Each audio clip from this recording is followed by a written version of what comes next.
Ano tong ginawa mo, Berta? Ano to? Bakit ka nagpautos sa lalaking yon? Hindi ka man lang nag-iisip.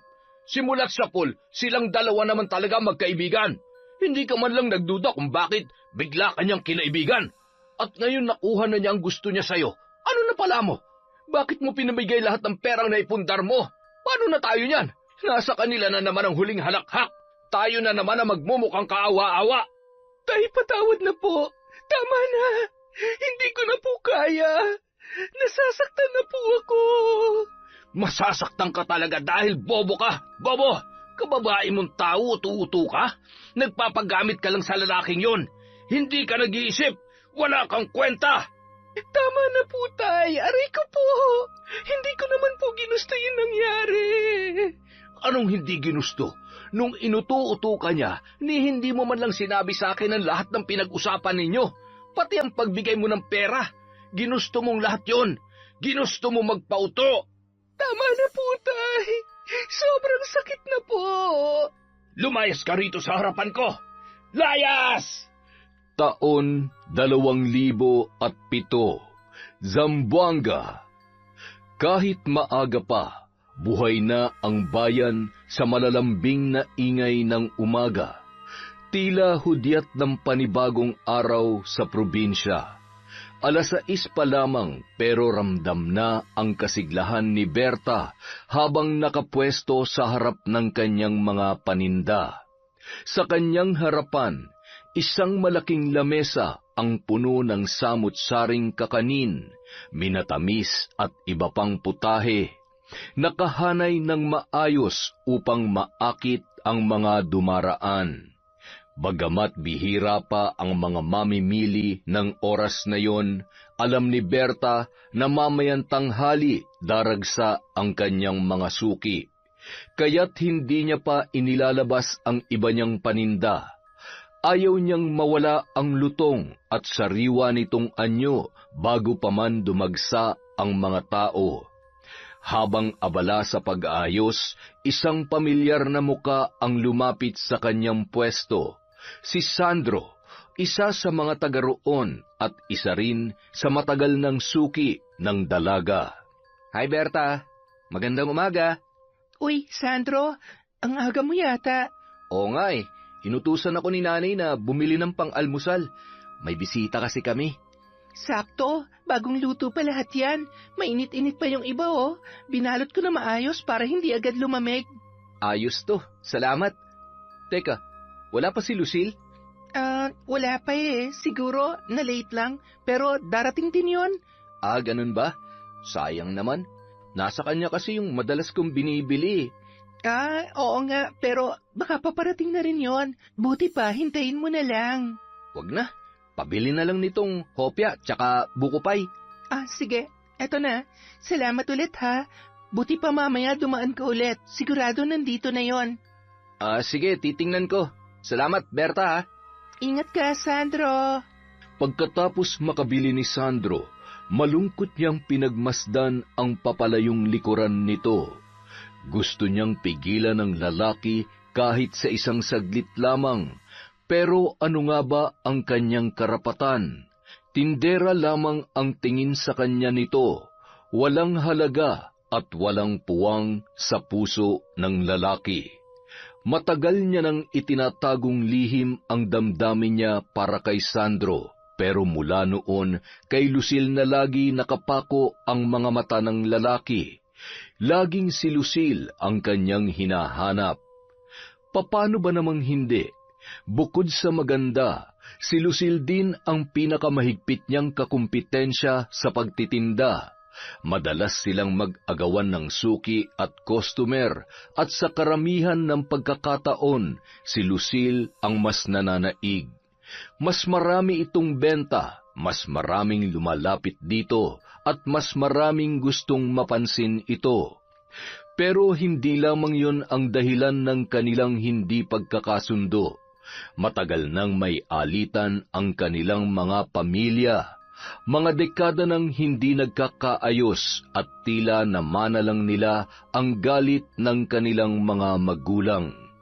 Hindi na bago ang panlalait ni Lucille sa kanya. Sa tuwing may pagkakataon, sinasabi nitong hindi siya bagay sa pagtitinda, na mas okay na lang siyang tumulong sa bukid o gumawa ng ibang hanap buhay. Hindi niya sana papansinin ang lahat ng iyon. Sanay na siya sa panglalait ng kanyang kakumpetensya, pero ang hindi niya kayang tanggapin ay ang mas hayag na pagkagusto ni Sandro kay Lucille, isang bagay na hindi na rin niya ipinagtataka. Si Lucille ay hindi lamang maganda, kundi hinahangaan din ng bayan. Lagi itong suki sa mga pageant sa iba't ibang barangay, samantalang siya, wala siyang may pagmamalaki kundi ang kanyang kakanin. Sa usapang ganda ay wala siyang binatbat kay Lucille. Kayumanggi ang kanyang balat, may malaking nunal sa gilid ng mata at kulot-kulot ang kanyang buhok. Hindi siya ang tipo ng babaeng habulin ng lalaki, lalo na kung ikukumpara kay Lucille, na makinis, maputi, at animoy hinulma para magustuhan ng lahat. Kaya minsan, hindi niya maiwasang mapaluha. Kahit anong pagsisikap niya, kahit anong husay niya sa pagluluto, hindi pa rin yun sapat. Dahil sa bandang huli, ang pinipili pa rin ng tao ay ang kagandahan. Kailan kaya may magmamahal sa kanya nang hindi lang nakatingin sa panlabas na anyo? Isang gabi, matapos nilang kumain ng kanyang amang si Cardo, agad siyang bumalik sa kusina para ipagpatuloy ang paggawa ng kalamay at iba pang kakanin. Kailangan matapos niya ang lahat bago magbukang liwayway upang maibenta yon sa bayan. Si Cardo naman ay bumalik sa sala, abala sa pagtatahi ng mga sombrerong salakot na inilalako nito sa ibang lugar. Habang nakayuko at abala sa kanyang ginagawa, isang pamilyar na tinig ang kanyang narinig mula sa labas ng bahay. Berta! Binalot ang dalaga ng labis na pananabik. Agad siyang nagbanlaw ng kamay para salubungin ang matanda. Subalit agad siyang hinarang ng kanyang ama. Pagkatapos ito ang nagtungo sa labas para harapin ang kanyang lola. Wala na siyang nagawa kundi ang makinig na lamang sa usapan ng mga ito habang nasa likod siya ng pinto. Ano na naman po bang kailangan nyo?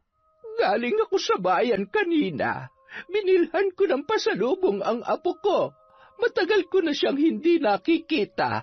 Nandyan ba siya? Di ba sabi ko na sa inyo, wag na kayong pupunta rito? Bakit ba ang kulit nyo, Nay? Paano kung may sumugod dito at saktan kayo? Ilang beses na akong nagpunta rito, Cardo. Meron bang nanakit sa akin? Meron bang sumugod? Ikaw lang naman ang takot sa multo ng nakaraan. Hindi ako natatakot, nag-iingat lang. Ayoko pong maabala rito. Tsaka paano kung biglang may manakit sa inyo? Malaking gulo yan sa amin. Siguradong iuugnay na naman kami sa inyo. Hanggang kailan mo ba ako itataboy, anak? Pati apo ko ay ipinagkakait mo sa akin. Gusto ko lamang siyang makita, kahit isang beses lamang. Huwag niyo na nga siyang gambalain. Ayoko matulad siya sa inyo. Ayokong kamuhian siya ng tao dahil lang sa pangalan ninyo. Sana'y maintindihan niyo ako, Nay. Hanggat hindi niyo tinatalikuran ng pagiging mambabarang, hindi kayo makakatapak sa bahay na ito. Ayoko maging salot ang anak ko sa paningin ng iba dahil lang sa lola niyang... katulad ninyo. Masyado kang mapanghusga. Wala akong ginagawang masama, Cardo. May nabalitaan ka na bang nabarang o namatay dito ngayon? Matagal na akong nagbago. Alam mo yan. Hindi ko na ginagamit yon para makapanakit. Hindi lahat ng mambabarang ay tulad ng iniisip mo. Gabi, Nanay. Umuwi na kayo. Delikado nang maglakad-lakad mag-isa sa daan. Ibibigay ko na lang tong pasalubong nyo kay Berta. Pero sana... huwag na po kayong pupunta rito nang hindi nagpapaalam. Kailan ko ba siya pwedeng makita? Kung ayaw mong may makaalam kahit sa ibang lugar na lang, samahan mo pa siya kung gusto mo. Sa susunod na po natin pag-usapan yan, Nay. Umuwi na kayo. Sige na, gabi na. Hindi na hinintay ni Cardo na makasagot pa ang matanda. Pumasok na agad ito sa loob at pinagsarhan ng pinto. Inabutan niya pa si Berta na nakatayo lamang sa isang tabi. Ipagpatuloy mo na yung ginagawa mo, anak. Dinalhan ka ng pasalubong ng lola mo.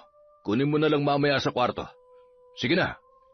Makalipas ang ilang sandali, nakahiga na si Cardo nung mga oras na yon, habang si Berta ay nasa harap pa rin ng salamin at nagsusuklay ng kanyang buhok. Tay, anong oras po kayo aalis bukas? Hindi ba tayo magsasabay ulit? Baka mauna na ako, anak. Sasamahan ko kasi yung kaibigan ko pagkatapos kong maglako. May nakita siyang sideline at magbabaka sakali rin ako. Malay mo, pag natanggap ako, mas maayos na trabaho na to para sa akin. Gusto niyo po, huminto na lamang ako sa pagtitinda at magtrabaho na rin, Tay. Nako, anak, mas mabuti kung wag mo munang pabayaan ang negosyo natin. Kapag may malaki na tayong ipon, saka ka na maghanap ng ibang trabaho. Wala namang matinong oportunidad dito sa baryo eh. Kaya nga po, mas gusto kong sumubok sa Maynila. Mas malaki ang kikitain ko ron. Mas marami rin akong maipapadala sa inyo. Naiintindihan naman kita, anak, pero hindi ganong kadali ang buhay sa Maynila. Hindi lang pamasayang problema. Kailangan mo rin ng matitirhan, pagkain, at kung ano-ano pang gastusin. Hindi ka agad makakahanap ng trabaho doon. Ayokong mahirapan ka ron ng wala tayong kasiguruhan. Sige po, Tay, pero may gusto lang po sana akong itanong. Ano yon, anak? Kailan niyo po ako papayagan ulit na makita si Lola Morta? Huwag muna natin yung pag-usapan, pwede? Pero bakit po? Lola ko pa rin naman po siya. Pamilya po natin siya. Alam mo, anak, hindi mo alam kung gaano kabigat ang dinanas ko noon dahil sa kanya. Bata pa lang ako, halos itaboy na kami ng buong baryo. Hindi lang siyang kinamuhian nila, pati ako'y dinamay nila. Iniisip nila na paglaki ko, magiging katulad niya ako. Kahit wala akong ginagawa, hinuhusgahan na nila ako. Pati mga kalaro ko, tinutukso ako. Hanggang sa dumating yung mga pagkakataong nagtatago na lamang kami kung saan-saan. Dahil gusto siyang kuyugin ng mga tao. Gusto siyang patayin. Pero, Tay, nagbago naman na po siya, hindi ba? Oo, nagbago na siya. Hindi niya na ginagamit ang kapangyarihan niya sa masama, pero hindi na rin niya mababago ang tingin ng mga tao sa kanya. At higit sa lahat, hindi niya na mababago ang sugat na iniwan niya sa akin. Naiintindihan ko po kayo, Tay, pero sana huwag niyo rin siyang habang buhay na ipagkait sa akin. Matanda na po si Lola Morta, hindi na siya magtatagal dito sa mundo. Hindi ko man lang siya lubusang nakilala. Maaga nang kinuha si nanay tapos pati ba naman si Lola, hindi ko man lamang mararanasang makasama. Alam kong mahirap para sa iyo, anak, pero gusto kong lumaki ka normal. Isang taong hindi kailangan matakot sa anino ng nakaraan. Ayokong maranasan mong pang-aping dinanas ko noon. Hindi mo alam kung gaano kahirap mabuhay sa mata ng mga mapanghusgang tao. Pero Tay, kung ang iniisip niyo lang ay ang sasabihin ng iba, edi pwede kami magtago ni Lola sa ibang lugar, yung walang makakakita sa aming dalawa. Hindi naman kita habang buhay na ipagkakait sa kanya, anak. Pangako yan, pero wag muna ngayon. May tamang panahon para dyan. Kailan po yung tamang panahon? Sa ngayon, mag-focus ka muna sa negosyo natin. Yan ang pinaka-importante. Opo, Tay. Sa pagkakataong yon, hindi na nakipagtalo pa si Berta. Hindi na niya mabilang kung ilang beses na nilang pinag-usapan ng kanyang ama ang tungkol doon. Pero hanggang ngayon, wala pa ring nagbabago sa mga sagot nito. Tutol pa rin ito na makita at makasama niya ang kanyang lola para hindi raw malipat sa kanya ang pagkamuhi rito ng mga tao. Inintindi na lamang niya ang kanyang ama at di nagtagal, humiga na rin siya para magpahinga. Maaga pa ang gising nila bukas para sa kani-kanilang mga trabaho. Kinaumagahan, kasama na niya ang karibal na si Lucille sa bayan. Magkatabi lang ang kanilang pwesto, pero mas malaki ng kaunti ang espasyo nito kumpara sa kanya. Ineng, magkano itong kakanin mo? Ay, itong styropack natin, 50 lang po, ma'am. Itong bilao naman po, 300. Tapos yung mas malaki, 500. Wow, mukhang masarap ito ah. Masarap po talaga yan. Ako po mismo nagluto niyan. Ay, talaga ba? Opo, lahat ng paninda ko rito, ako po mismo ang gumagawa. Kaya makakasiguro po kayo na hindi magbabago ang lasa. Masarap na, malinis pa. Ay, sige, pagpipilian ko lang muna, ha? Pero Ineng, may leche flan ka ba ngayon? Ay, sayang. Hindi po ako nakagawa, madam eh. Gusto niyo balik po kayo bukas? Igagawa ko po kayo. Ay, hindi. Ale, leche flan bang hanap mo? Dito ka na lang sa akin, oh. Bagong gawa lang, napakalasa pa. Halika, dito ka. Sigurado ka ba? Opo, dito na po kayo sa akin. Mas marami po kayong mapagpipilian dito. May leche flan, may ube, lahat-lahat ng pwede niyong hanapin nandito na. Tsaka, alam niyo ba, may sikreto akong ingredient kaya natatangi ang lasa ng leche flan ko. Hindi katulad ng iba dyan na pare-pareho lang ang timpla. Ay oo nga no, mukhang masarap to ah. Naku, wala pong katulad yan. Ito na ang pinakamasarap na leche flan na matitikman nyo rito sa buong lugar. Wala nang masihigit pa rito. Yun nga ang dahilan kung bakit isa yan sa mga bestseller ko. Magtiwala po kayo. Talagang masarap yan. Oo nga po, madam. Swerte po kayo kasi meron siyang leche flan, pero kung kakanin naman ang gusto nyo, masasabi ko lang po na ang mga gawa ko palaging fresh at hindi binibilad sa araw ng matagal. Para po sa akin, ang malinis at sariwang pagkain, higit pa sa kung anong sikretong timpla. Ay nako, wala sa freshness yan. Ang mahalaga, ang lasa. Kung walang lasa, kahit anong linis pa niyan, wala ring bibili. Pero depende naman po siguro yan, madam. Ang panlasa po kasi kanya-kanya. Pero ang sigurado po, ang kalidad at pagiging malinis ng pagkain, hindi po dapat binabaliwala. Nagkatinginan sina Berta at Lucille. Saglit na katahimikan. Tila may tahimik na labanan sa pagitan ng kanilang mga mata. Sa bandang huli, si Lucille ang pinili ng Ale. Ay, sige na nga. Pabili ako ng leche flan mo. 5 piraso. Tapos, pasubok na rin itong ubi mo. Mga 3 lang. Ay, sige po, madam. Heto na po. Hindi kayo nagkamali ng pagpili sa akin. Mas masarap at mas dekalidad ang mga gawa ko dahil pang-international po ang recipe na sinusunod namin. Kung pang-international bakit nandito ka pa rin? Alam niya na hindi lamang sa lasa ng paninda yon nagkatalo. Madalas tila personal na laban din sa pagitan nilang dalawa. At tulad ng inaasahan, nang silipin niya si Lucille, nakita niyang nakangisi ito.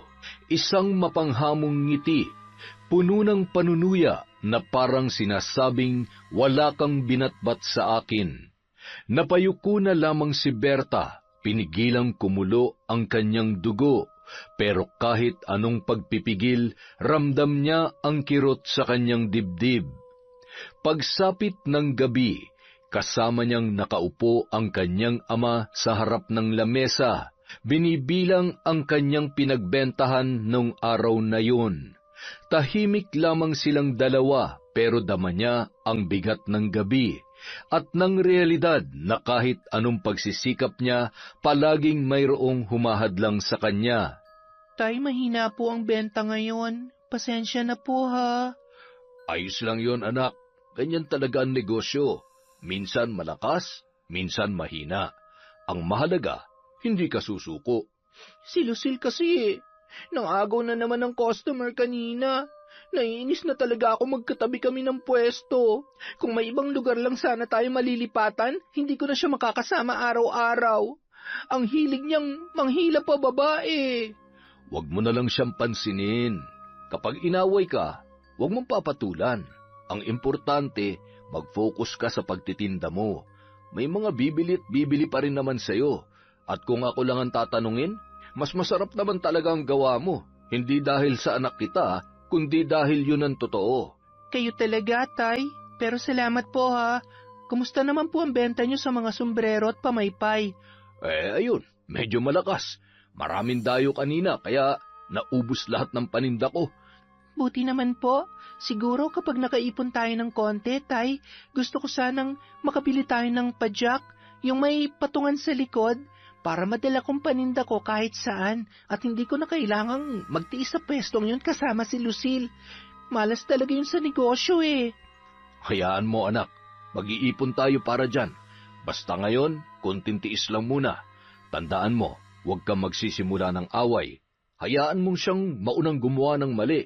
Kapag nakita ng mga tao kung anong ugali meron siya, sila na mismong lalapit sa'yo. Ay, sana nga po. Pero Tay, sa tagal na ng away namin yon, hindi niya pa rin sinasabi sa akin kung ano ba talagang pinag-awayan niyo ng tatay ni Lucille. Kayo naman ang pinagmulan ng lahat ng ito eh. Pwede ko bang malaman? Para naman hindi na ako nagmumukhang tanga sa kakaisip kung bakit galit na galit siya sa akin, kahit wala naman akong ginagawang masama sa kanya. Alam mo anak, nung bata pa kami, si Renato, yung tatay ni Lucille, siya ang pinakamatalik kong kaibigan. Magkababata kami nun, pero nagbagong lahat nang mamatay ang mga magulang niya. Dahil kay Lola Morta mo. Ha? Si Lola po? Oo, nakaalitan kasi ni nanay ang mga magulang niya at sa tindi ng away nila, hindi nag-atubili si nanay na gumamit ng barang para sila'y parusahan. Hindi kinaya ng mga magulang ni Renato at pareho silang namatay. Doon nagsimula ang galit niya sa akin. Galit na hanggang ngayon, nadala na rin ng anak niya. Ay, pasensya ka na anak ha. Kung hindi lang nangyari yun, baka matalik mo na rin kaibigan si Lucille. Kaya nga ayokong mapalapit ka sa Lola Morta mo. Ayokong mamana mo ang kapangyarihang meron siya. Pero Tay, nagbago naman na si Lola, diba? Nakita niyo pa ba siyang nambabarang? May nabalitaan pa ba kayong inatake siya? Wala na, diba? Bakit hindi niyo pa rin ako pinapayagang puntahan siya? Hindi mo naiintindihan, anak. Kahit wala na siyang ginagawang masama ngayon, may isang bagay siyang gustong mangyari na ayaw kong payagan.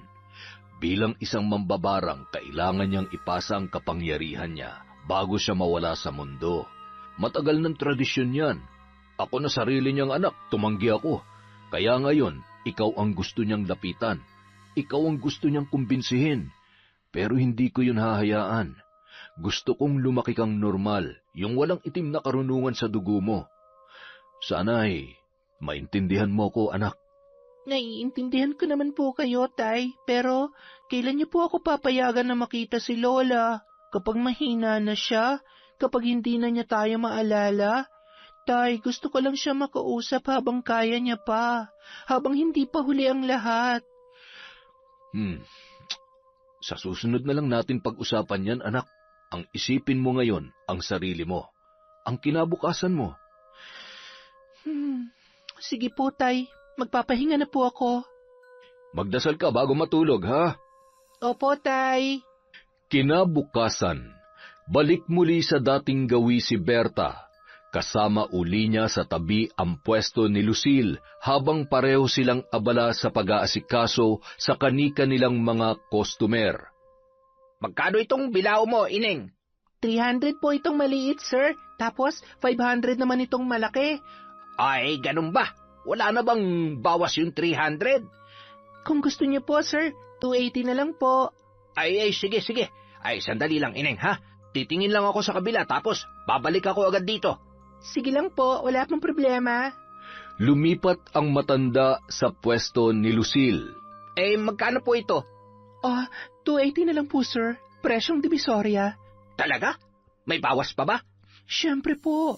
Dahil special kayo sa amin, 250 na lang ito. Aba, sulit na sulit yan. Pabili ako.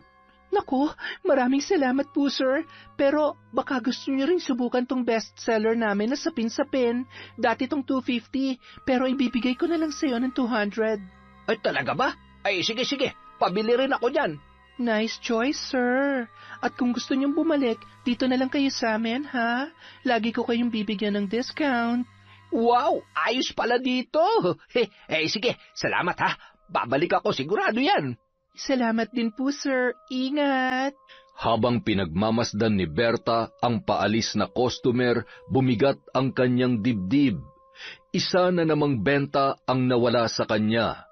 Napalingon siya kay Lucille na ngayon ay nakataas ang kilay at may pang-aasar ng ngiti. Kawawa ka naman.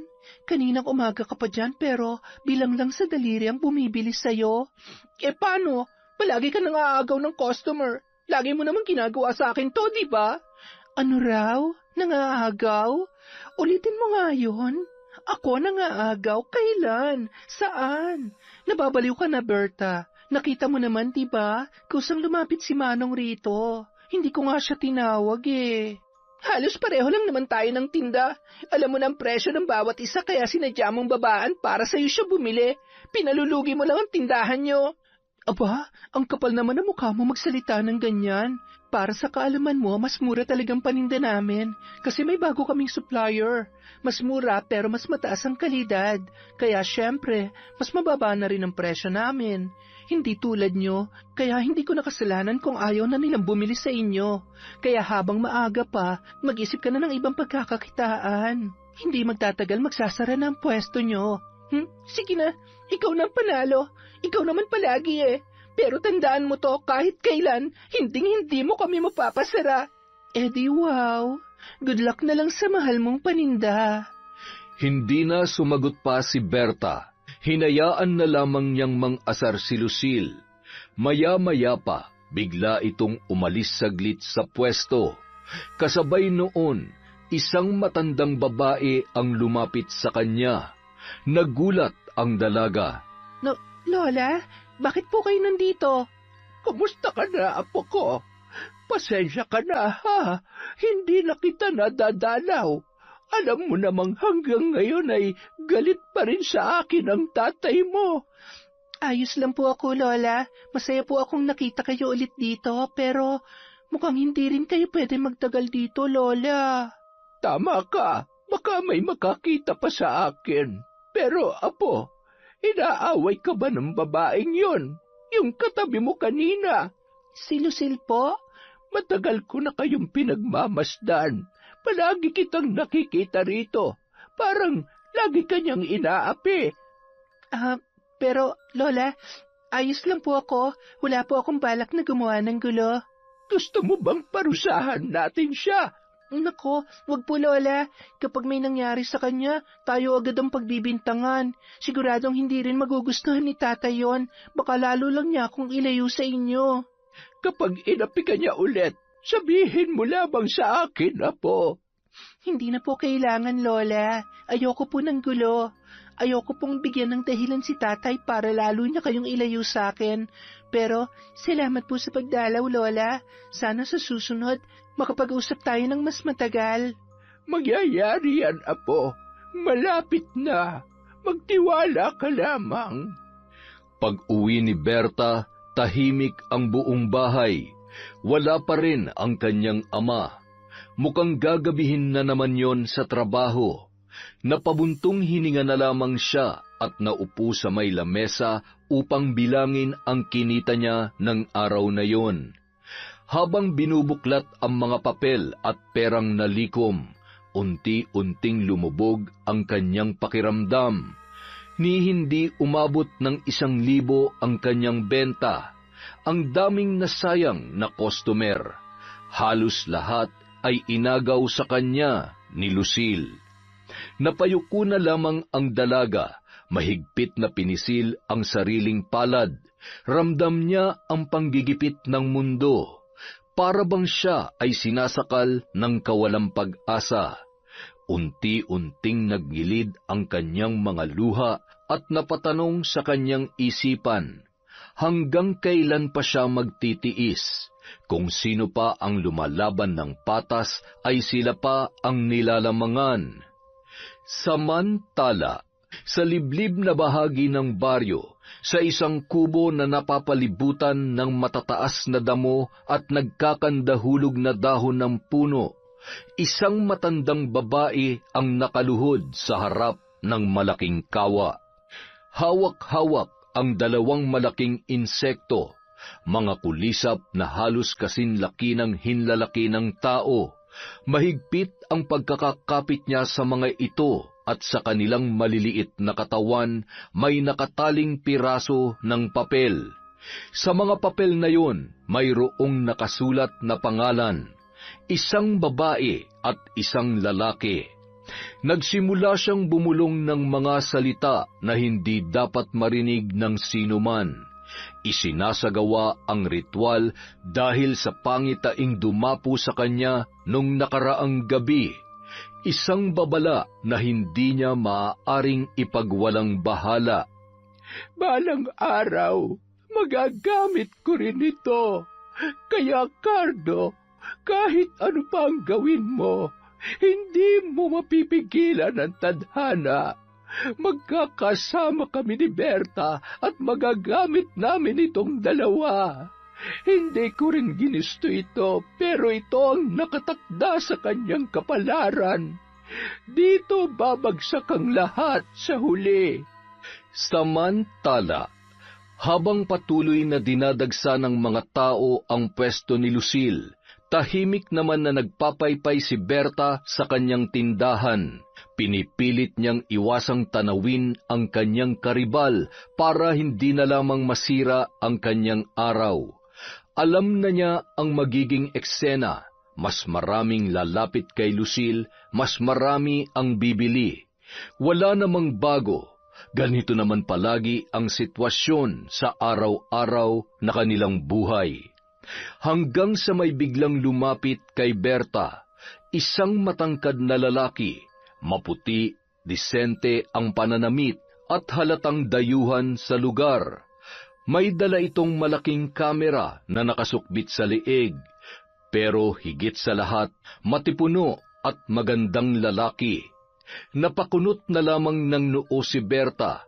Hindi niya inaasahan na may lalapit sa kanya, lalo na isang dayuhan. Hi ate, magandang umaga po. Kayo po bang may-ari ng pwestong ito? Opo. Bakit po? May ginagawa po ba kayo ngayon? Gusto ko lang sanang magpaalam kung pwede akong kumuha ng video rito sa pwesto nyo. Ha? Para saan po yun? Journalist po ako at isa sa mga projects ko ngayon, gumawa ng documentary tungkol sa buhay ng isang vendor. Since wala pa kayong customer, pwede po bang kayo na lang ang maging subject ko? Huwag kayong mag-alala, may incentives po ito at may bayad din. Wala pong problema. Ayos lang sa akin. Mahigit 1 oras ang lumipas habang kinukunan siya ng video. In-interview siya ng lalaki tungkol sa buhay niya sa baryo, ang pagiging vendor, pati ang kabuhayan ng kanyang ama. Kinuhanan din nito ng footage ang ilang customer na bumibili sa kanya. Matapos ang shoot, iniabot ng lalaki ang bayad at incentives. Maraming salamat po sa oras niyo, ate. Heto po ang bayad. Nanlaki ang mga mata ng dalaga nang makita niya ang binigay ng lalaki. Hala, ang dami naman ito, sir. Paano ko ito iuwi? Tanggapin niyo na po, huwag na kayong mahiya. Alam naming abalang mga tulad niyo sa negosyo, kaya malaking bagay na pinagbigyan niyo kami. Lahat ng vendors na na-interview ko ay may ganitong natatanggap. Parte po ito ng aming programa. Maraming salamat po talaga, kuya. Malaking tulong to, pero parang sobra-sobra naman po yata ito. Huwag niyo nang isipin yon. Humahanga lang po ako sa mga vendors na tulad ninyo. Araw-araw nagbababad sa init at nagsusumika para mabuhay. Tsaka sa lahat ng na-interview ko, kayo lang ang tumatak sa akin. Dahil sa sinabi ng binata, nanlaki ang mga mata ni Berta. Ha? Ako po? Oo, bukod sa touching ang story mo, mabait ka rin. Ramdam ko na mabuti kang tao. Yung mga tulad mo ang mas deserve tulungan. Grabe, sir. Sobrang salamat po. Sa laki ng binigay nyo, parang pwede na ako magsara at umuwi eh. Walang anuman. Basta abangan nyo na lang ang programa namin. Baka next month, ipalabas na tong episode mo. Sana mapanood nyo, lalo na ng tatay mo. Siyempre, abangan namin yan. Nga pala, bibili rin ako ng mga paninda mo. Gusto ko sanang tikman lahat ng items. Hala, sigurado kayo, sir? Ang dami po nito. Oo naman. Hindi lang akong kakain, marami akong kasama rito. Gusto ko ring ipatikim sa kanila yan. At dahil may ongoing projects kami dito, baka magtagal pa kami ng ilang linggo. Babalik pa ako rito bukas o sa makalawa. Sir, grabe. Baka hindi na ako makahinga sa dami ng biyayang binibigay nyo. Masanay ka na. Kapag naipalabas yung video mo, malay mo, may maantig sa kwento mo at may mag-donate pang mga viewers. Lahat ng donasyon, diretso sa inyo yon. Hindi namin binabawasan yon. Sir, sobra-sobra na po ito, pero wag po kayo mag-alala. Hindi masasayang ang mga itinulong nyo. Palalaguin ko to para mapalaki ko ang pwesto ko. Sana mas marami pa kayo matulungan. Sige ate, dadalhin ko na tong binili ko. Kita tayo bukas. Ingat po kayo, sir. Maraming salamat po. Agad na itinago ni Berta ang mga ibinigay sa kanya. Pagkatapos ay lumingon siyang muli sa pwesto ni Lucille. Nagulat siya dahil kausap nito si Sandro at ang lakas ng tawa ng dalawa. Tila sobrang tamis yata ng kanilang pinag-uusapan. Palibhasa may pagtingin din si Lucille kay Sandro, kaya siguro hindi siya nito napansin at naisipang agawan ng customer. Dahil nandito ang crush niyang lalaki. Ganoon naman palagi si Lucille. Tuwing kasama si Sandro, halos nakakalimutan niya ang mundo. Sandro, matutuloy pa ba yung sinasabi mong pagpunta mo sa Maynila? Oo, kaso matagal pa naman yon. Sa susunod na taon pa, kasama ko ang nanay ko na luluwas doon. Ganun ba? Hanggang kailan naman kayo magbabakasyon doon? Matagal ka bang mawawala? Yun lang. Sabi kasi ni nanay baka doon na muna niya ako pagtrabahuhin. Kaya kung sakali, baka nga matagalan ako ron. Sayang naman, pero good luck pa rin ha. Alam kong para din naman yan sa ikabubuti ng pamilya mo. Basta, huwag mo kong kalilimutan ha. Siyempre naman. At bago kami umalis dito ako bibili sa iyo na maraming kakanin para madala namin sa Maynila. Siguradong magugustuhan ng mga kamag-anak namin doon ang luto mo. Naku, gusto ko yan. Salamat, Sandro ha. Pagkatapos nilang mag-usap, pasimpleng nilingon ni Lucille si Berta at nagpakawala ng mapanuyang titig. Tila sinasadya pang ipakita rito ang matamis na sandali nila ni Sandro. Batid niyang may gusto rin si Berta sa binata, kaya lalo siyang nasisiyahan tuwing nakikitang nagseselos ang dalaga. Pag-uwi ni Berta ng gabing yon, nadatnan niyang muling nag-aaway ang kanyang ama at ang ama ni Lucille. At tulad ng dati, hindi nagpaawat si Lucille sa pagtatanggol sa kanyang tatay. Tinutulungan niya pa itong makipagsagutan sa ama ni Berta. Dali-dali siyang lumapit at pumagitna sa nagkakainitang palitan ng sigaw. Sa kabila ng kanyang pagpupumilit na awatin ng dalawa, patuloy pa rin silang nagsasagutan. Hindi alintana ang mga usiserong kapitbahay na nakamasid sa kanila. Matagal bago tuluyang humupa ang tensyon. At nang sa wakas ay medyo kumalma na ang kanyang ama, saka lamang siya nagkaroon ng pagkakataong kausapin ito. Tay naman, kita niyo yung ginawa niyo. Ayan, may pasapa kayo. Paano kayo papasok sa trabaho bukas? Huwag kang mag-alala, anak. Kaya ko pa. Hindi naman ito malala. Pero bakit na naman kayo nag-away? Ano na naman bang pinagtalunan niyo ng tatay ni Lucille? Ay, masamang balita, anak. Nabenta na niya tong lupa, yung sa kanila, pati tong kinatatayuan ng bahay natin. At hindi magtatagal, mapapalayas na tayo rito. Ano po? Pero paano? Akala ko ba walang nagmamay-ari nito? Kaya tayo nakapagtayo ng bahay dito, tay. Dati oo, pero ngayon may titulo na. Ewan ko kung paano niya nagawa, pero nabili niya na raw. At hindi lang tayo mapapalis, pati mga kapitbahay natin na dito lumaki. Sigurado naman ako na hindi sila papayag, di ba? Hindi naman basta-basta pwedeng paalisin ng mga tao dito. Yun nga ang mas malala, anak. Mukhang may kasabwat siyang matataas na tao. Baka pati ang bagong mayor. May plano silang i-relocate ang mga maapektuhan, pero hindi tayo kasali. Kaya kapag dumating na ang utos, wala tayong magagawa kundi ang umalis. Hala, saan naman tayo titira? Tay, ito lang ang meron tayo, wala tayong ibang malilipatan. Kahit sa mga kamag-anak natin, alam naman nating wala ni isang papayag na patirahin tayo kahit pansamantala. Kay paring Enteng sana, kaso hindi nga sila kasya sa bahay nila eh. 10 ang anak nun. Paano pa tayo makikisingit doon? Iyon na nga po, Tay. Wala tayong mapupuntahan. Baka naman pwedeng pakiusapan ng tatay ni Lucille. Kahit kaunting palugit lang.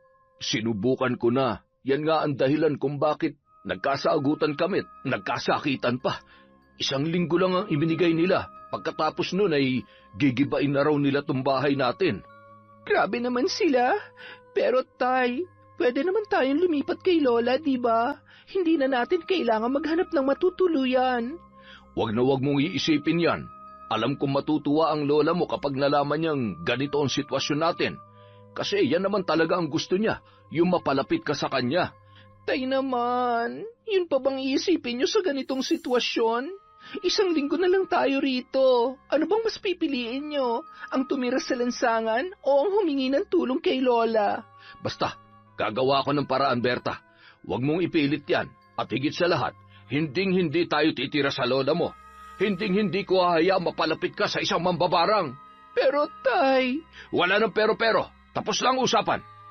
Napaluhan na lamang si Berta sa isang sulok. Kailan pa kaya magkakaayos ang kanyang ama at ang kanyang lola? Sila na lamang ang natitirang pamilya niya, pero hanggang ngayon ay hindi pa rin magkasundo. At ngayon, may isa pang mabigat na problema. Nanganganib silang mawalan ng bahay, kaya hindi niya na mapigilan ang paghagulhol. Kinabukasan, parang wala sa sarili si Berta. Napansin yon ng kanyang mga suki. May nagtanong pa kung meron siyang problema, pero tanggi lang ang kanyang isinasagot. Hindi pa rin siya makapag-focus. Iniisip ang 1 linggong palugit bago sila mapalayas sa kanilang tinitirhan. Dahil sa kaguluhan ng isip, hindi na niya nabanggit sa kanyang ama ang pasalubong at ang 10,000 pisong ibinigay ng isang customer kahapon bilang bayad sa ginawa niyang video documentary. Muntik na rin niyang makalimutan yon, pero balak niyang ipakita pag uwi niya mamaya. Sana ay ito na ang sagot sa kanilang problema. Hanggang sa biglang may dumating na bagong customer, napatingin siya at nagulat. Pamilyar ang mukha nito. Ito rin ang lalaking gumawa ng video kahapon. Magandang umaga, miss. Magandang umaga rin po, sir. Ikaw lang yatang mag-isa rito, ah. Opo. Absent po yung katabi kong pwesto, pero okay na rin yun. Mas tahimik, mas payapa. Alam mo, natikman ng mga kasama kayong kakanin mo. At grabe, sobrang nagustuhan nila. Kaya ngayon nagpapabili sila ulit para raw maiuwi sa kanilang pamilya. Hala, talaga po. Naku, maraming salamat. Malaking tulong po yan, lalo na't may malaki kaming problema ngayon. Ha? Malaking problema? Napalunok na lamang ng laway si Berta. Maging siya ay hindi alam kung bakit bigla niya yung nabanggit. Siguro ay dahil desperada na siya na makahingi ng tulong. Kasi po, nanganganib kaming mawalan ng tirahan. Nabenta na kasi yung lupa kung saan nakatayo ang bahay namin. Ha? Grabe naman. Paano yung negosyo mo? Itutuloy ko pa rin po. Hindi ko hayaang mawala to, lalo't ito lang ang bumubuhay sa amin. Alam mo ba, nung napanood ng mga kasama ko yung video na ginawa ko rito, sobrang nagandahan sila sa'yo. Hindi lang sa kakanin mo, kundi pati sa'yo mismo. May nagsabi pa nga na pwede kang maging model. Ang ganda mo raw kasi. Ang authentic ng dating mo. Probinsyanang probinsyana pero litaw na litaw ang kagandahan. Naku sir, salamat po. Pero grabe naman sila sa authentic beauty. Kailan pa ako naging maganda? Tingnan nyo nga po, tumukha ko, may peklat na, ang itim-itim ko pa. Ano po maganda dyan? Ano ka ba? Hindi hadlang ang kutis o peklat para itago ang kagandahan. Sa totoo lang, hindi ko nga yun napansin sa iyo eh. Ang nakikita ko yung totoong ganda mo. At alam mo kung anong lalo pa nagpapaganda sa iyo? Yung puso mo. Sir naman. Seryoso ko. At dahil dito, gusto kitang tulungan. Kung tatanggapin mo, may i-offer ako sa'yo. Pwede kang sumali sa amin sa mga photoshoot at magazine covers. Malaki rin ang kita ron, kaya pwede mong gamitin yon para sa pag-relocate ninyo. Ha? Talaga po? Oo naman. Kapag na-discover ka pa ng ibang channel at pahayagan, siguradong mas malaki ang exposure mo. At syempre, mas malaki rin ang kita. Pero may isang kondisyon. Kailangan mong sumama sa amin sa Maynila. Doon kasi kami nagtatrabaho. Sa Maynila? Isipin mo na lang, Berta. Malaking pera maipapadala mo sa tatay mo. Siguradong masasagot na ang problema ninyo. Gustuhin ko man po, pero magpapaalam muna ako kay tatay. Pag-uusapan po namin na mabuti to. Sige, walang problema. Pupuntahan na lang kita rito. At alam kong urgent yung sitwasyon mo, kaya kung tatanggapin mo ang offer, kakausapin kong connections ko na bigyan ka agad ng advance payment para may panggastos na kayo sa paghahanap ng lilipatan. Sir, napakalaking tulong po nito. Hindi ko po alam kung paano ko kayo pasasalamatan. Huwag mong isipin yun. Ang mahalaga, matulungan kita. Kaya magtiwala ka lang, siguradong papayagan ka ng tatay mo. At hindi naman nahirapan si Berta na magpaalam sa kanyang ama. Pagkatapos nung malaman na magandang oportunidad ang naghihintay sa kanya, hindi na ito nagdalawang isip pang pumayag. Minsan, dinala niya ang lalaki sa kanilang bahay upang makausap ito ng personal ng kanyang tatay Cardo. Tahimik pero maingat na sinuri ni Cardo ang kilos at pananalita ng lalaki, at sa huli nagustuhan niya ang ugali ng binata, kaya naman wala na itong naging pagtutol sa kanilang napagkasunduan. Kinabukasan, huling araw na ni Berta sa kanyang pwesto. Tulad ng dati, katabi niya si Lucille, pero ngayon wala na siyang balak makipagsagutan. Tahimik lang siyang nag-asikaso ng kanyang mga paninda, walang pakialam sa negatibong enerhiyang pilit na ipinaparamdam ng kanyang karibal. Ilang sandali pa, lumapit ang lalaki sa kanyang tindahan upang kumpirmahin ang kanilang schedule. Hindi yun nakaligtas sa mga matang laging nagmamanman. Nakita ni Lucille ang naturang lalaki. At gaya ng dati, umiral na naman ang ugali nito na mang-agaw ng customer. Hello, kuya. Bago lang po kayo rito. Oo. Bakit? Ako nga pala si Lucille. At heto nga palang pwesto ko. Baka may gusto kang bilhin dito sa akin. Mas marami akong tinda rito at mas masasarap pa. Salamat na lang po pero dito na ako kay Berta bumibili. Naku, nagkakamali ka ng desisyon sa buhay. Hindi ka dapat bumibili dyan. Alam mo bang maraming nagkakasakit dito matapos bumili sa kanila? Hindi kasi malinis yung mga gawa nila dyan eh. Saka, tingnan mo naman, sobrang liit ng pwesto niya. Kaya siksik sa loob ang mga pagkain, madaling masira. Hindi tulad dito sa pwesto ko, mas maluwag kaya mas malinis. Dito ka na lang sa akin pumili, Pogi. Sige na. Sige. Next time. Salamat ha. Hindi na ito masyadong kinausap ng lalaki. Nagulat si Berta dahil tila walang balak magpasakop ang lalaking ito kay Lucille. Talagang loyal ito sa kanya. Halata rin niya na sa anyo ng lalaki na tila naiilang ito kay Lucille, kaya pilit na tinapos ng maaga ang pakikipag-usap doon. Lihim na natuwa si Berta. Sa wakas ay nagkaroon din siya ng panalo sa babaeng yun. Dahil sa loob ng mahabang panahon, ngayon lamang ito nabigong makaagaw ng customer sa kanya.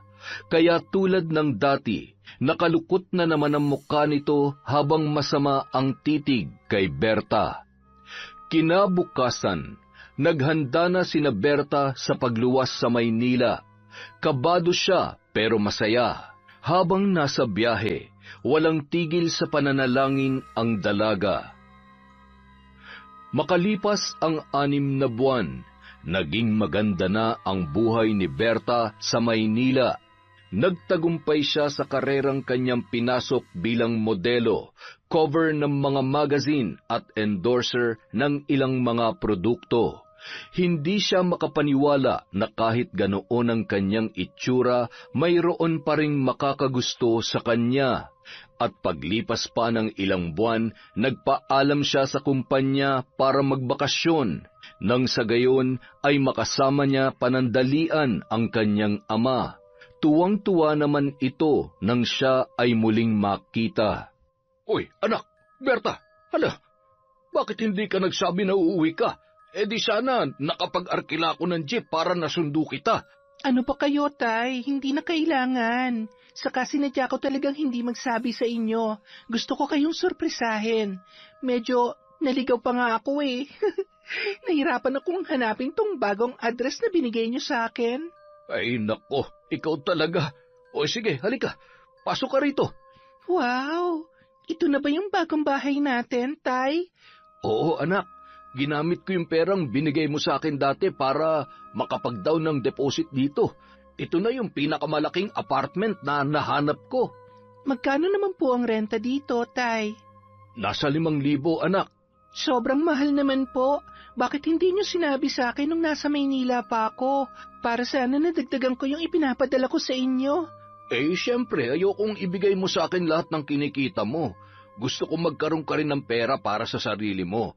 Kaya yung mga pinapadala mo sa akin, yun ang ginamit ko para mapalawak pa ang pwesto natin. Tapos yung sariling sweldo ko naman, yun ang ginamit kong pambayad dito sa renta buwan-buwan. Malaki na rin kasi ang sahod ko ngayon sa trabaho dahil manager na ako sa isang pabrika. Ang dami na po palang nangyari dito mula nang mawala ako. Pero masaya ako dahil pareho na po tayong nakaahon ngayon. Higit sa lahat, malayong-malayo na tayo kina Lucille. Pero, Tay, asan na palang pwesto natin ngayon? May sarili na tayong pwesto sa palengke, anak. Malaki. Katunayan nga, may 2 empleyado na rin tayo na nag-aasikaso doon. Nung makaipon kasi ako sa ipinapadala mo, naisip ko na kumuha na lamang ng malaking pwesto sa palengke para mas malapit tayo sa mga customer. Hindi mo na kailangan magbilad sa araw at hindi na rin kailangan magpadyak. Mas komportable ngayon sa bagong pwesto natin. Gusto mo, puntahan natin ngayon? Sige po, Tay. Silipin natin mamaya. Magpapahinga lang po ako sandali. Medyo napagod po kasi ako eh. Samantala, sa bayan ay kasalukuyan pa ring nasa dating pwesto si Lucille.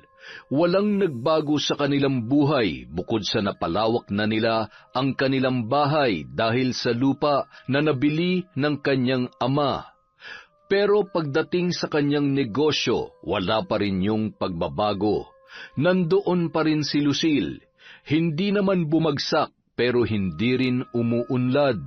Nakuha niya na ang pwesto ni Berta pero wala namang nagbago sa pag-usad ng kanyang hanap buhay.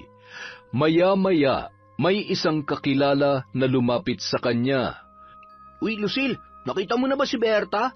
Anong pakialam ko doon? Wala naman akong balita kung nasan yon. Sira, nandito na ulit siya sa Zamboanga.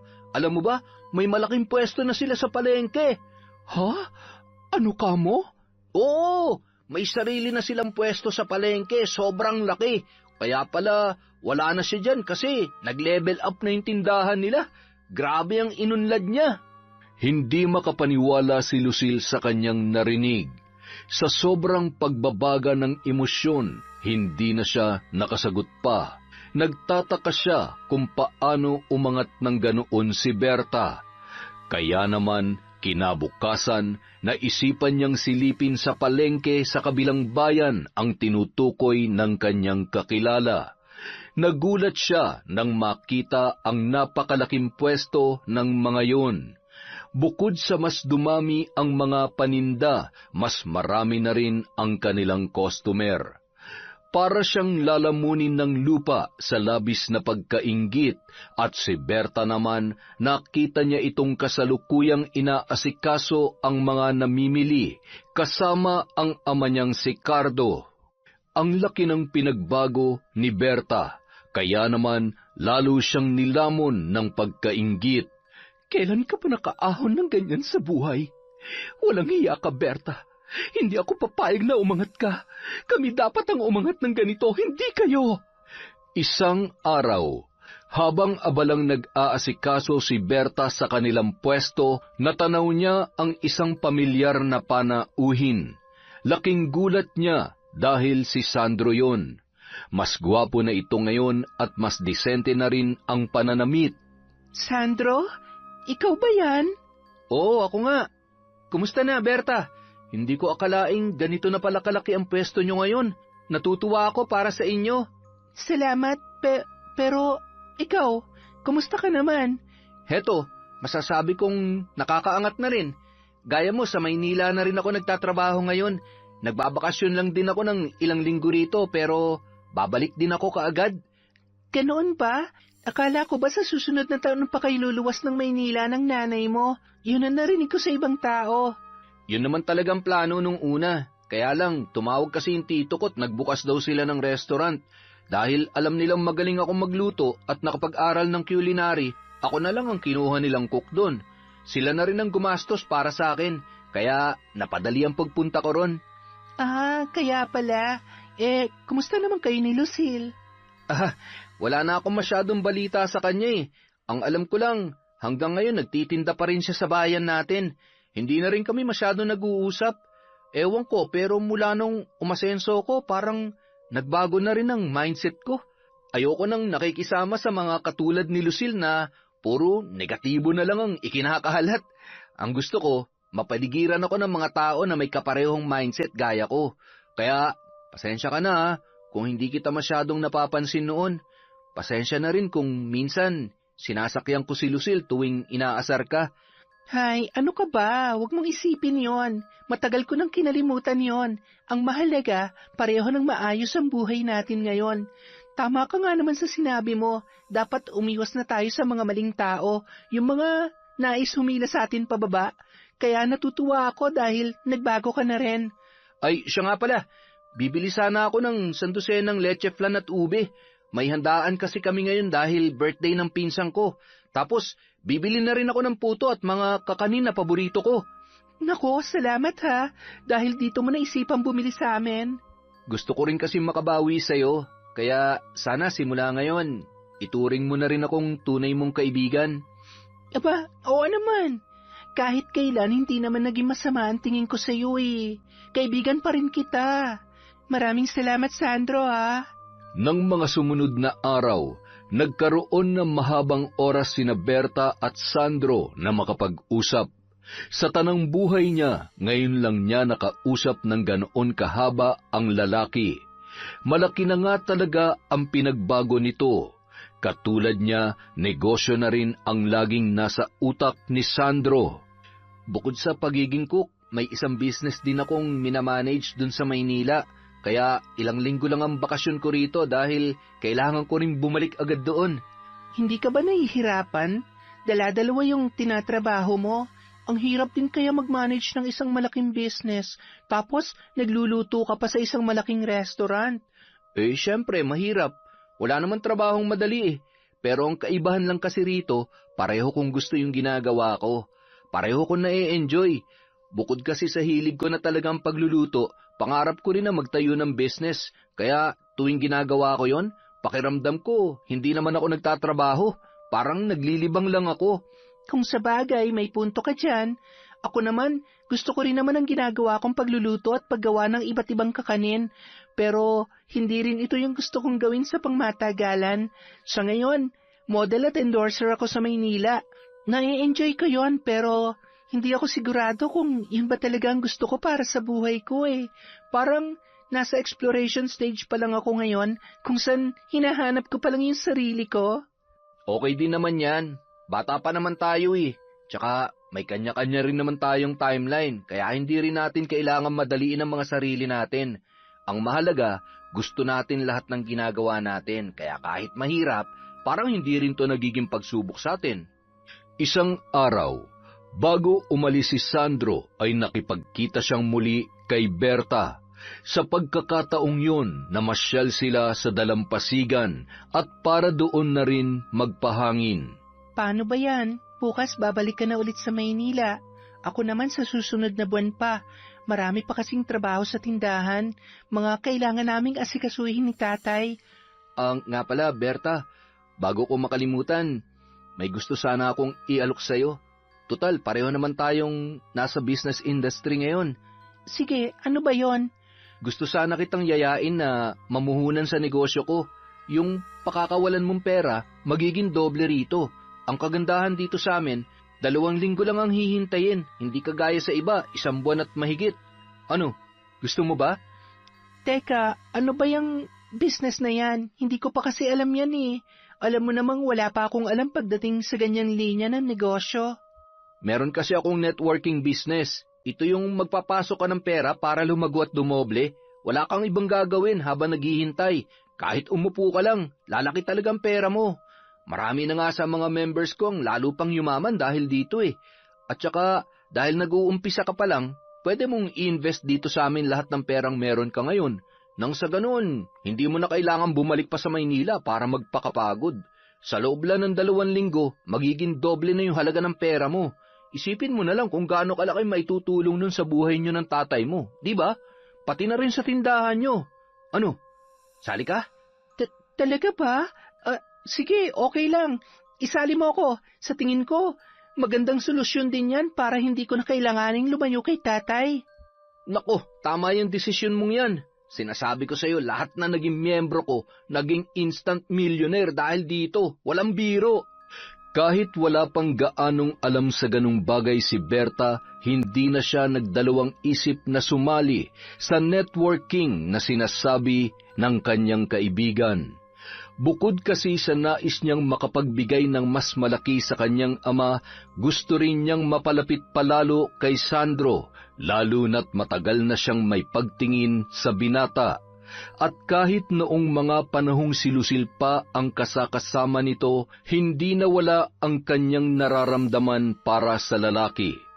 Kung ito lang ang paraan para mapalapit sila lalo sa isa't isa, wala siyang palalampasing pagkakataon. Oh, Sandro, tapos na pala ako. Nailipat ko na yung pera sa bank account mo. Kagagaling ko lang sa bangko ngayon. Oh, salamat ha. Hayaan mo, itetext at tatawagan kita sa bawat progress. Basta maghintay ka lang, at sa loob ng 2 linggo, matatanggap mo ng pera mo. Yang 1 milyon na pinasa mo, magiging 2 milyon yan. Nako, sana nga. Kailangan ko kasi yan eh, para sana makapagpatayo na kami ng sariling bahay ni tatay at hindi na namin kailangan mangupahan. Huwag kang mag-alala. Tama lang ang naging desisyon mo na mag-invest dito sa networking. O, paano? Una na ako ha. Maghahanda pa ako para sa pag-alis ko bukas. Basta, babalitaan na lang kita dito sa number na binigay mo. Maraming salamat din, Sandro. Mag-iingat ka sa pagbiyahe mo ha. Sa huli ay napayakap pa siya sa lalaki bago ito umalis. Kaya naman hindi niya naiwasang mamula sa kilig dahil sa unang pagkakataon, ngayon lang nagkadikit ng ganoon ang kanilang mga balat. Makalipas ang 1 buwan, kahit isang text o tawag mula kay Sandro ay wala siyang natatanggap. Dito na nagsimulang mag-alala si Berta. Napilitan siyang bumisita sa bahay ng lalaki para magtanong. Ngunit pagpunta niya roon, walang tao sa kanilang bahay. Ang isang katiwala lamang ang kanyang natagpuan. Magandang araw po. Pwede po ba magtanong? Ano yon, iha? Nandito po ba si Sandro? Ay, nasa Maynila yun ah. Doon nagtatrabaho. Alam ko po, kaya lang hindi ko kasi siya makontak eh. Parang hindi na aktibo yung number niya. May naibilin po ba siya rito bago siya umalis? Eh, wala naman. Wala naman siyang masyadong nabanggit sa amin. Bakit? May usapan ba kayo? Opo. Parang gano'n na nga po. Eh, hintayin mo na lang siguro siyang tumawag o mag-text sa'yo. Kahit kasi ako, wala rin balita sa kanya eh. Yung pamilya niya naman, sa pagkakaalam ko nagbakasyon sa ibang lugar at baka sa susunod na buwan pa umuwi yung mga yon. Ganun po ba? Sige po, salamat po. Biglang nakaramdam ng panlulumo si Berta. Hindi niya alam kung saan pahahanapin ang lalaki. Hanggang sa lumipas ang 2 buwan, walang Sandro na nagparamdam sa kanya. Pati tatay niya ay nakahalata na rin sa kakaibang ikinikilos ni Berta at pati na rin sa misteryosong pagkawala ng kanyang pera. Hanggang isang araw, nakita niya sa kabilang bayan si Sandro, kasama nito si Lucille at magkahawak kamay pa ang dalawa. Sa harap ng mga ito, may isang bagong pwesto na itinatayo. At base sa mga materyales na nakatabi sa gilid, mukhang ito ang bagong pwesto na lilipatan ng kanyang karibal. Wala siyang pinalampas na pagkakataon. Sandro! Nang marinig ang boses ni Berta, nagulat pa ang dalawa. Ha? Berta? Bakit ang tagal mo nawala? 2 buwan nang wala kang paramdam. Tapos nakauwi ka na pala rito sa Zamboanga pero hindi ka man lang nagsasabi. Ano ba nangyari sa'yo? Ano kasi, naging busy lang ako. Siya nga pala, kumusta na yung networking business na sinasabi mo? Kumusta na yung ininvest ko ron? Oo nga pala, kakausapin din kita tungkol dyan. Kaya lang, masyado lang kasi talaga akong busy. Kaya... Pero Sandro, kailangan ko na talaga yung pera, pati si tatay, nagsisimula na magduda sa akin. Wala siyang alam dito sa nangyari. Sabi mo kasi 2 linggo lang, kaya hindi ko na sinabi sa kanya dahil gusto ko siyang surpresahin. Pero ngayon, nasa na yung pera ko? Pwede bang sa ibang araw na lang natin yan pag-usapan? Sobrang busy ko lang talaga ngayon eh. Anong busy? Simple lang naman ang tanong ko Nasaan na ang pera ko? Hoy, babaeng haliparot! Hindi ka ba nakakaintindi? Busy nga kaming dalawa, di ba? Kaya pwede ba umalis ka na? Bakit ka ba nakikialam dito? Huwag ka nga sumabat sa usapan ng iba. Sarili naming usapan to ni Sandro. Hoy, para sa kaalaman mo, malapit na kaming ikasal ni Sandro. Kaya may pakialam at karapatan ako sa lahat ng usapan niya. At para sabihin ko sa'yo, wala na ang pera mo. Nagamit na namin dito sa pinapatayo namin pwesto. Totoo ba yun, Sandro? Totoo bang sinasabi ng babaeng yan? Patawad, Berta, pero yun ang totoo. Yung kalahati ng pera mo, ipinandagdag namin dito sa bagong pwesto na nabili nila. Tapos yung kalahati naman, ipinambayad na namin para sa handaan sa gaganapin naming kasal. Walang hiya ka! Walang hiya ka! Manluloko! Bakit mo nagawa sa akin to, Sandro? Bakit? Pinagkatiwalaan kita. Pinaghirapan ko ang perang yun. Bakit? Sino ba may sabi na magtiwala ka sa kanya? Yan ang hirap sa atin eh. Pangit ka na nga, wala ka pang utak. Kasalanan mo rin kung bakit ka nauto. Sandro, bakit mo ginawa yun? Akala ko ba magkaibigan na tayo? Akala ko ba gusto mong umangat tayong pareho kaya inalok mo ako sa networking na yon? Patawad, Berta. Pero kahit kailan, hindi naman talaga kita tinuring na kaibigan eh. Lahat na nangyari ay utos lang sa akin ni Lucille. Planadon lahat ng ginawa ko. Tama siya. Ako ang nagplano ng lahat. Alam mo kung bakit?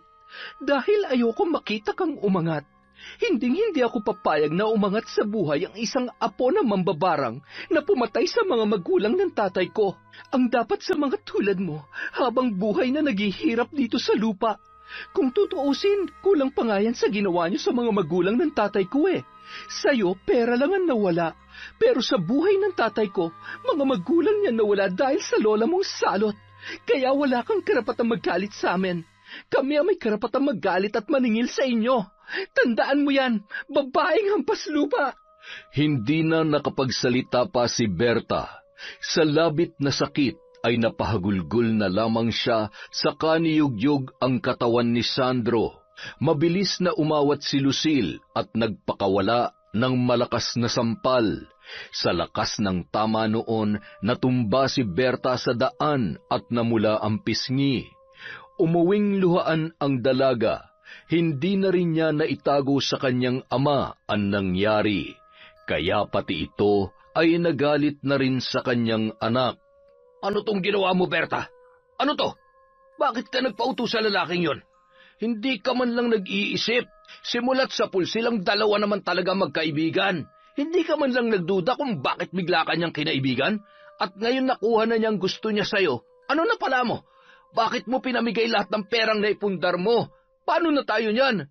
Nasa kanila na naman ang huling halakhak. Tayo na naman ang magmumukhang kaawa-awa. Tay, patawad na po. Tama na po. Hindi ko na po kaya, nasasaktan na po ako. Masasaktan ka talaga dahil bobo ka. Bobo! Kababae mong tao, tuto ka? Nagpagamit ka lang sa lalaking yon. Hindi ka nag-iisip. Wala kang kwenta. Tama na po, Tay. Aray ko po. Hindi ko naman po ginusto yung nangyari. Anong hindi ginusto? Nung inuto-uto ka niya, hindi mo sinabi sa akin na napag-uusapan nyo. Pati ang pagbigay mo ng pera. Ginusto mong lahat yon. Ginusto mong magpauto. Tay, tama na po. Sobrang sakit na po. Kung ayaw mo masaktan, lumayas ka rito sa harapan ko. Layas! At baka kung ano pang magawa ko sa'yo. Pero, Tay... Layas! Sa bandang huli, wala nang nagawa pa si Berta kundi ang lumabas. Wala na siyang mukhang maiharap pa sa mga tao matapos ang kahihiyang dinanas niya kanina. At ngayon, mas matindi pang sakit ang kanyang nararamdaman, ang pagmamalupit ng kanyang sariling ama. Habang naglalakad sa madilim na lansangan, doon niya napagtanto ang lahat ng maling desisyong kanyang nagawa. Sa labis niyang kagustuhang makatulong at maiangat ang kanilang buhay, lalo lang siyang napahamak. Ang perang pinaghirapan niya ay nawala sa isang iglap. Ngayon, wala na siyang ganang bumalik pa sa Maynila. Hindi niya kayang muling magtiis ng ilang buwan para lamang mabawi ang nawala sa kanya. Napakalaki ng kanyang pagkatalo, parang naubos ang kanyang lakas. Wala na siyang gana sa kahit na ano. Kaya naman ng gabing yon, wala na siyang nagawa kundi gawin ang isang bagay na matagal niya nang iniwasan. Naglakad siya patungo sa isang lugar. Ang lugar na mariing ipinagbabawal ng kanyang ama, sa baryo kung saan nakatira ang kanyang Lola Morta. Berta, Apo, bakit nandito ka? Halika, pasok ka. Ano ba nangyari sa'yo? Bakit puno ka ng pasa? Sino may gawa nito, ha? Lola, binugbog po ako ni tatay. Ano? Bakit? Ano ba ang nangyari? Kasalanan ko rin naman po. Nagpaloko po ako kay Sandro. Nakuha niya po yung pera ko. Lahat ng perang naipundar ko. Pinagtulungan po nila akong dalawa ni Lucille. Pinaikot po nila ako. At ako naman, utu-utu na, nagpaloko kay Sandro. Huwag mong sisihin ang sarili mo, Apo. Walang may gusto sa nangyari. Kung may dapat magmanagot dito, silang dalawa yon at hindi ikaw. Eto na nga bang sinasabi ko Ayaw kang mapalapit sa akin ng tatay mo dahil takot siyang kamuhian ka rin ng tao. Pero ngayon, siya naman itong may lakas ng loob na gulpihin ka na parang hindi niya anak. Hindi ko na po alam kung anong gagawin ko, Lola. Hindi ko na po alam kung paano ko pa mababawi yung nawala sa akin. Sobrang sakit po ng ginawa ni Sandro, kaya hindi ko rin maiwasang magalit sa sarili ko dahil napakabobo ko. Utu-utu talaga ako. Tama na yan. Ang mga katulad niya, hindi dapat nagiging masaya sa buhay. Kaya sana, Apo, tanggapin mo ang alok ko sa iyo. Tutulungan kitang makaganti sa dalawang yon. Kahit anong paglalayo ng tatay mo sa atin, hindi niya mapipigilan ang talagang nakatakda para sa iyo. At ito na ang araw na yon.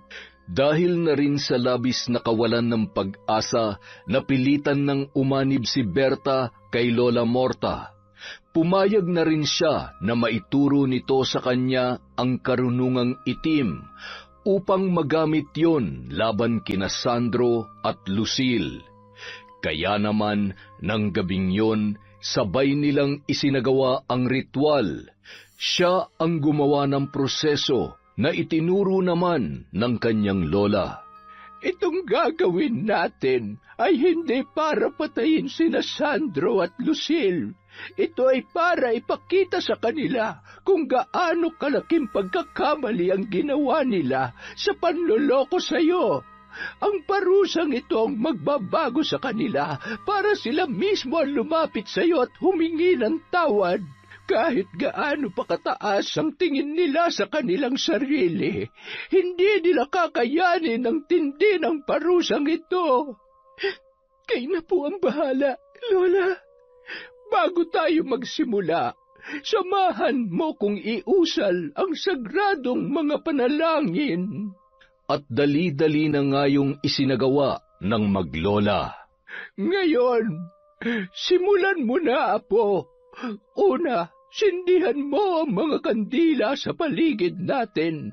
Ang mga kandilang yan ang sumisimbolo ng liwanag, kabaitan at tiwala na ipinagkaloob mo sa Kanya. Pangalawa, kunin mo ang 2 insekto at ilapag mo sila rito sa makapangyarihang hugis na aking iginuhit. Ang mga hugis na yan na may baliktad na bituin sa loob at isang mata sa gitna, ang simbolo ng iyong puot na kanilang idinulot. Ipatong mo ang 2 insekto. Pangatlo, basahin mo ng 5 beses ang kanilang pangalan na nakasulat sa papel at nakatali sa katawan ng 2 insektong yan. Oras na masambit mo na ang kanilang mga pangalan, muli mong ulitin ang mga dasal na itinuro ko kanina. Matapos gawin ang sinabi ng kanyang lola, sinimulan ng magdasal ni Berta. Ngayon, simulan mo ng sulatan ang likod ng mga papel na yan gamit ang pulang tinta na ito. Isulat mo ang maikling panalangin na itinuro ko kanina. Pagkatapos, muli mong ulitin ang panalangin na ginawa natin at ibulong mo sa mga papel na yan. Ngayon naman, isilid mo sa loob ng malaking garapon ang 2 insekto. Pagkatapos, isa-isa mong kunin ang mga kandila sa ating paligid. Sa bawat kandilang ito, kailangan mo ng 5 patak. Patakan mo ang mga insektong yan sa loob ng bote. Matapos mong gawin yun, isa-isa mong patayin ang mga kandila bilang pagpatay sa natitirang tiwala at kabaitan na nararamdaman mo sa kanila. Pagkapatay mo ng kandila, isarado mo agad ang bote. Buhatin mo ito at dalhin sa likod ng bahay. Ngayon, ihagis mo sa naglalagablab na apoy na yan ang bote at hayaang masunog kasama ang 2 insektong nasa loob, pati na rin ang pangalan ng 2 hangal na yon. Lola, ito na po ang huling bahagi ng ritual, diba? Ano na po ang susunod na mangyayari? Hintayin na lamang natin ang magiging epekto ng ritual sa kanila. Sa ngayon, nais kong samahan mo muna ako sa loob at nang maituro ko rin sa iyo ang iba pang nilalaman ng libro.